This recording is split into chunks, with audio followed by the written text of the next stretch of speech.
This is Matt Russell from the FX Power Course, and welcome to the Daily FX Walkthrough. So here are the four pairs that I will be discussing this evening: the Euro Pound, the Aussie Kiwi, the Pound Swiss, and the Euro Swiss. So let's go ahead and pull up the charts.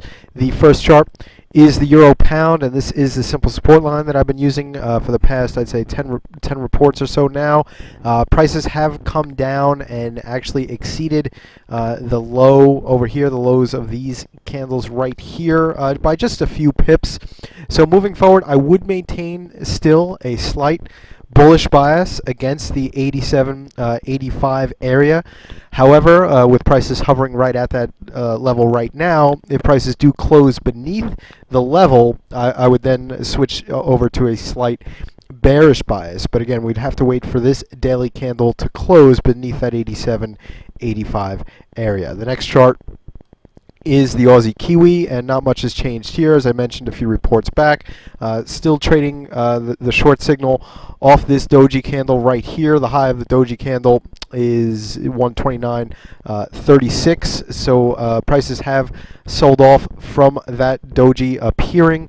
Right now, prices are a little bit too far away to justify a favorable risk-to-reward ratio, so if you're not in the trade now, I would recommend just sitting on the sidelines and waiting to see if prices do come back up near that 129.35 area. The next chart is the Pound Swiss, and not much has changed here. As I mentioned yesterday, with the close beneath that the close, excuse me, above the 69.50 area, I eliminated my slight bearish bias on the pair, but I'm still just sitting on the sidelines here, waiting for prices to test the longer-term support line, as there's good separation between the lows here. So I would recommend, I would foresee at least a short-term bounce off this line if prices come down and test it. The next chart is the Euro Swiss, and not much has changed here. Again, this is a daily chart, just waiting for prices to come and test the longer term resistance line. Prices have broken out from the bull flag pattern, but they're sort of meandering here. I was mentioning that my confidence is a little bit low here in terms of trying to time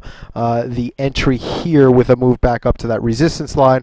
And again, the primary trade setup here is a short trade against this longer term resistance line. So over the next few days, we might just patiently wait for prices to head up towards that area. Right now, about the 53.50 area, or 50, a little bit beneath there, is where this line is located. Again, my name is Matt Russell. I'm an FX Power Course instructor here at FXCM. Thanks for listening.